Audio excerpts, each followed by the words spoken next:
And again, if we don't know where we've been, it's pretty hard to figure out where we are. And if we don't know where we are, how do we know where we're going to go? And there was this huge battle between the Germans and the Russians.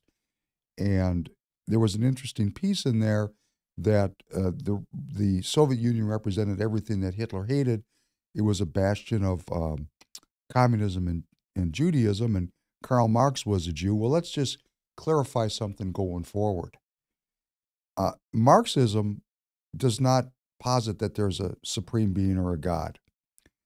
So when someone says someone's a Jew and they don't believe in God, and I'm not making this up, this is in the Jewish Constitution, which is known as the First Testament, the Bible, the Holy Bible, the first books, the 5 books of Moses, that's the Constitution of the Jewish people. And it says in there quite clearly, if you don't believe in God, you're not a Jew. You're not an Israelite. People identify with it. They say they're Jewish because, I don't know, cultural Jews. But if they're not believing in God, according to their own tradition, they're not Jewish. They're not part of the tribe of Israel. They're excommunicated for their faithlessness. So people can say Marx was a Jew, and of course, Hitler viewed Marxism and Judaism as inextricably linked. Well, there's some history why that might be. Because these people that lived along that border, where you saw 4 million Wehrmacht, German soldiers moving in, that whole crescent from the Baltic states all the way down through the Ukraine, this is where millions and millions of Jewish people had relocated in what was called the diaspora. And these people were poor, really poor. They were poor peasant farmers living on the land at subsistence level, and they maintained their traditions of faith and their religious ritual. They probably sought a better life as Europe was industrializing. The Industrial Revolution brought all kinds of scientific benefits, as we've discussed. But the Jewish people that lived in this area were barred from participation in that increasing material wealth. Well, the children of some of these religious people said, hey, I want to move to the city.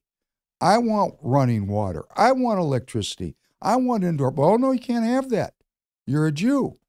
And there was discrimination against those Jewish people. So the Marxist movement, which was so heavily dominated by Jewish people, it was a revolutionary movement. It was a movement that was the revolution against the status quo of empire, the status quo of colonialism. It was the revolution against the old world order. And, you know, those people that were at the top of the heap, that had colonial powers, that were part of the old world order, like Germany, like England, like France, like Spain, and like the United States of America, they didn't want anything to do with this Marxism thing. And there was tremendous repression of Jewish people. It's not surprising they were Marxists. And these Jewish Marxists, ex-Jews, because now they were Marxists, we could call them anti-Jews because their philosophy was against the Jewish tradition. They became part of this Marxist hierarchy that was growing in the Russian region, and they were part of toppling the Russian Empire and deposing the Romanovs, the Tsar, and boy, they just were hated. There's a reason why they got there, something for many, many podcasts in the future. But when people are poor and they're barred from political expression and they're killed and raped and oppressed and their human dignity is removed and their human rights are removed, they will rise up. So today, it's not bad enough in America. People still are watching television. The Super Bowl's on. You got all this digital media. You got cars. You got food. People are not rising up to this threat, to oppose this threat, which is nuclear war. And when nuclear war happens, if it happens, we are going to lose our material comfort. Why don't we rise up before that happens? Why don't we make our voices heard now? Because the human will, the will of the people, we the people, expressed in writing, in oratory, in street protest, in writing your congressmen, in writing your senators, in writing your local representatives. We need a chorus of all the American people saying to our leaders, stop it. Stop it.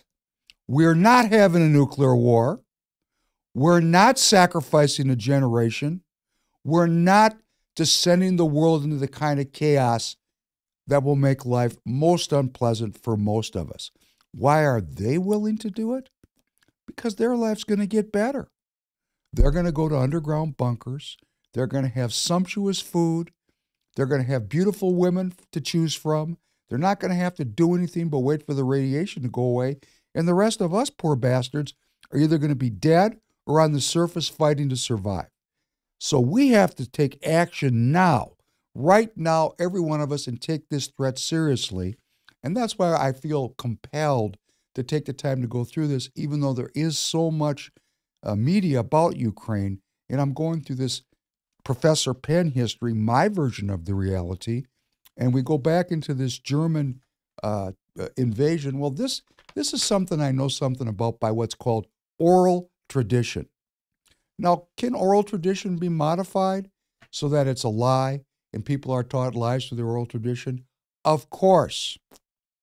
But the oral tradition I received from my grandfather, who came from the Ukraine, my father, who expressed to me what he had learned, what I learned was that most of my family was killed in the Ukraine during this invasion when the Wehrmacht, when the Nazi armies came across the Ukraine, going into the Soviet Union in an attempt to subjugate and destroy the Soviet Union, take it over for its resources.